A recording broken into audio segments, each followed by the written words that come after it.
શ્રી દુર્ગા સપ્તશતીનો ભાવાર્થ. શ્રી ચંડી પાઠનો 12મો અધ્યાય. દેવી ચરિત્રના પાઠનું મહાત્મ્ય. ધ્યાનમ. વીજળીના ઝબકારા સમાન અંગકાંતિવાળા, વનરાજના સ્કંધ પર આરૂઢ, ભીષણ રૂપવાળા, હાથમાં ઢાલ તલવારથી શોભતી કન્યાઓ જેની સેવામાં ઊભી છે તેવા પોતાના હસ્તમાં ચક્ર, ગદા, તલવાર, ઢાલ, બાણ, ધનુષ, પાશ ધારણ કરેલા, તર્જની મુદ્રાવાળા, અગ્નિમય ચળકતા સ્વરૂપવાળા તથા મસ્તક પર ચંદ્રમાનો મુકુટ ધારણ કરેલા ત્રણ નેત્રવાળા દુર્ગાનું હું ધ્યાન કરું છું. દેવી બોલ્યા, જે એકાગ્ર ચિત્તે આ સ્તોત્રથી મારું નિત્ય સ્તવન કરશે તેની બધી બાધાઓને હું નિશ્ચયપૂર્વક દૂર કરીશ. જેવો મધુકૈટભનો નાશ, મહિષાસુરનો વધ તથા શુંભ નિશુંભના સંહાર પ્રસંગોના પાઠ કરશે, તેમજ અષ્ટમી, ચતુર્દશી અને નવમીના દિવસે જે એકાગ્રચિત્ત થઈને ભક્તિપૂર્વક મારા ઉત્તમ મહાત્મ્યનું શ્રવણ કરશે તેમને કોઈ પાપ અડશે નહીં, તેમના પર પાપજનિત આપત્તિઓ નહીં આવે, તેમના ઘરમાં કદી દરિદ્રતા નહીં આવે, તેમજ ઇષ્ટસ્નેહીજનોના વિરહનું દુઃખ પણ નહીં આવે. એટલું જ નહીં, તેમને શત્રુ તરફથી ડાકુ, લૂંટેરાઓનો કે રાજાનો કોઈ ભય નહીં નડે, વળી શસ્ત્ર, અગ્નિ કે જલરાશિ તરફથી પણ ક્યારેય કોઈ ભય ન ઉપજે. એટલે એકાગ્રચિત્તે મારા આ મહાત્મ્યનો સદૈવ ભક્તિપૂર્વક પાઠ અને શ્રવણ કરવું જોઈએ. એ પરમ કલ્યાણકારક છે. મારું આ મહાત્મ્ય મહામારી જનિત રોગચાળા સહિત સમસ્ત ઉપદ્રવો તથા આધ્યાત્મિક, ત્રિવિધ અર્થાત આર્થિક, શારીરિક તથા માનસિક વગેરે ત્રણેય પ્રકારના ઉત્પાતોને શાંત કરનારું છે. જે ધામમાં મારા આ મહાત્મ્યનો વિધિપૂર્વક નિત્ય પાઠ થાય છે એ સ્થાનને હું કદી ત્યજતી નથી, ત્યાં સદૈવ મારી સન્નિધિ રહેતી હોય છે.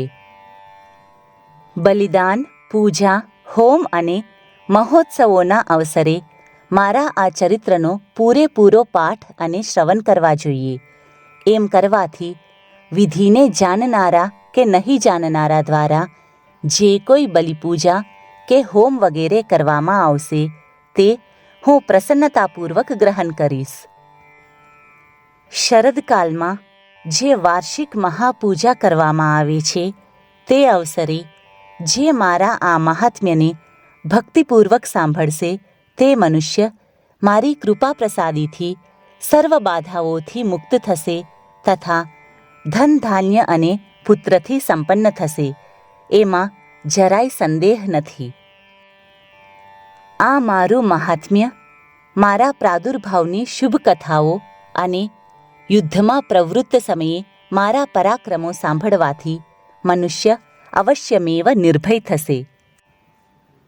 મારા આ મહાત્મ્યનું શ્રવણ કરનાર મનુષ્યના શત્રુઓ નાશ પામશે, એમને કલ્યાણ પ્રાપ્ત થશે, તેમજ એમનું કુળ કુટુંબ આનંદિત રહેશે. શાંતિકર્મમાં ખરાબ દુસ્વપ્ન આવે ત્યારે તથા ગ્રહજનિત ઉગ્ર ભયંકર પીડા વખતે સર્વત્ર મારા આ મહાત્મ્યનું શ્રવણ કરવું જોઈએ. તેથી બધા વિઘ્નો તથા ગ્રહ પીડા શાંત થઈ જશે અને દુસ્વપ્નનું શુભ સ્વપ્નમાં પરિવર્તન થઈ જશે.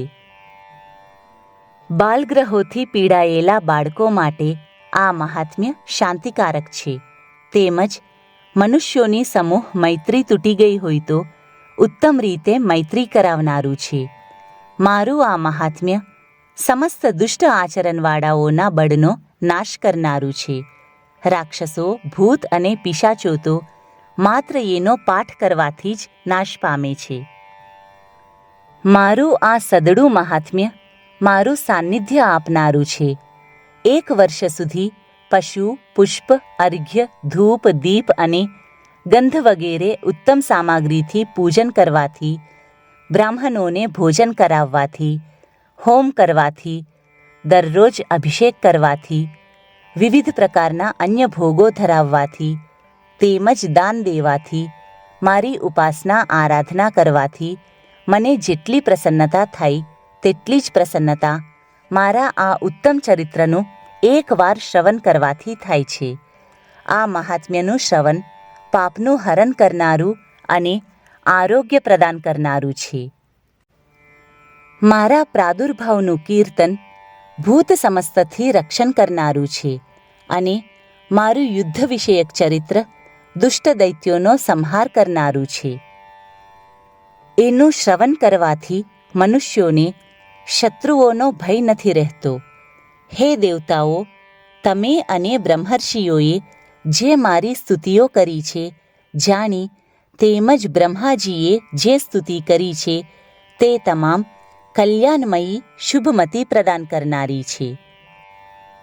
વનમાં નિર્જન સૂના રસ્તે દાવાનળથી ઘેરાઈ ગયા હોય ત્યારે, કોઈ નિર્જન સ્થાને ડાકુ લૂંટેરાથી ઘેરાઈ જવાય ત્યારે, શત્રુઓ પકડી લે ત્યારે અથવા જંગલમાં સિંહ, વાઘ કે જંગલી હાથીઓ પાછળ પડ્યા હોય ત્યારે રાજાએ ક્રોધે ભરાઈને દેહાંત દંડ વધની અથવા બંધનની શિક્ષા કરી હોય અથવા મહાસાગરમાં નાવમાં બેઠા પછી સમુદ્રી વાવંટોળમાં નાવ ડગમગવા માંડે ત્યારે અથવા અતિ ભયાનક યુદ્ધમાં શસ્ત્રોના પ્રહાર થવાથી કે વેદનાથી ત્રાસ પામી રહ્યા હોય ત્યારે, અરે સર્વ પ્રકારની ભયાનક પીડાઓ ઉપસ્થિત થાય ત્યારે જે મારા આ ચરિત્રનું માત્ર સ્મરણ કરે છે તે મનુષ્ય બધા સંકટમાંથી મુક્ત થાય છે. મારા પ્રભાવથી સિંહ વગેરે હિંસક પશુઓ, ચોર, ડાકુ અને વેરીજનોથી વગેરે દુર્જન મનુષ્યથી આ તમામ મારા આ ચરિત્રના સ્મરણ માત્રથી દૂર પલાયન થઈ જાય છે. ઋષિ બોલ્યા. પ્રચંડ પરાક્રમવાળા ભગવતી ચંડિકાએ આમ કહ્યું. સર્વદેવોના દેખતા ત્યાં જ દેવી અંતર્ધાન થઈ ગયા. ત્યારે શત્રુઓનો નાશ થવાથી નિર્ભય થયેલા દેવોએ પહેલાંની જેમ જ પોતાના અધિકાર મેળવ્યા. યજ્ઞભાગો ભોગવવા લાગ્યા. જગતનો નાશ કરનાર મહાઉગ્ર, પરાક્રમી, મહાશક્તિશાળી, ઉગ્ર સ્વરૂપવાળા શુંભ અને અત્યંત બળવાન નિશુંભ બંને દેવશત્રુઓનો દેવીએ યુદ્ધમાં નાશ કર્યો. એટલે ત્યાર પછી બાકી રહેલા સર્વ અસુરો પાતાળમાં રહેવા ચાલ્યા ગયા. હે રાજન, ભગવતી દેવી નિત્ય હોવા છતાં પણ આ પ્રમાણે વારંવાર પ્રકટ થઈ જગતનું પરિપાલન કરે છે. તેઓ જ આ સકળ વિશ્વને મોહિત કરે છે. તેઓ જ આ વિશ્વને જન્મ આપે છે અને પ્રાર્થનાથી પ્રસન્ન થઈ તત્વજ્ઞાન તેમજ સંપૂર્ણ ઐશ્વર્ય આપે છે. હે સુરથરાજ, મહાપ્રલયના સમયે તેઓ જ મહામારી સ્વરૂપે આવે છે અને તે મહાદેવી જ આ સમગ્ર બ્રહ્માંડમાં વ્યાપી રહેલા છે. તે દેવી જન્મથી રહિત છતાં પ્રલયકાળે મહામારી સ્વરૂપે અને સૃષ્ટિની સર્જન વેળાએ સૃષ્ટિરૂપા થાય છે. એ જ અજન્મા સનાતની દેવી પાલનકાળે સર્વભૂતોની રક્ષા કરે છે. મનુષ્યના ભાગ્યોદયના સમયે એ જ દેવી ઘરમાં લક્ષ્મી રૂપે આવી સંપત્તિમાં અભિવૃદ્ધિ કરે છે અને પડતીના સમયે દરિદ્રતા રૂપે સંપત્તિનો વિનાશ કરનારી થાય છે. આ દેવીનું પુષ્પ, ધૂપ અને ગંધ વગેરે દ્વારા પૂજન કરવાથી તેમજ સ્તવન કરવાથી સંતુષ્ટ થઈ તે ધન, પુત્ર, ધર્મયુક્ત બુદ્ધિ તથા કલ્યાણકારક ઉત્તમ ગતિ આપે છે. શ્રી માર્કંડેય પુરાણે સાવર્ણિક મન્વંતરે દેવી મહાત્મ્યે ફલસ્તુતિ નામનો 12મો અધ્યાય સમાપ્ત.